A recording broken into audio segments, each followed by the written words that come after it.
भीमराया वाणी सांगा पुढारी होईल का? माझ्या भीमराया वाणी सांगा पुढारी होईल का?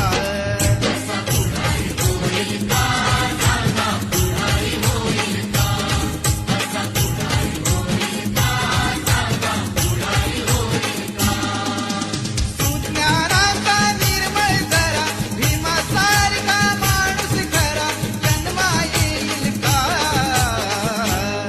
माझ्या भीमराया वाणी सांगा पुढारी होईल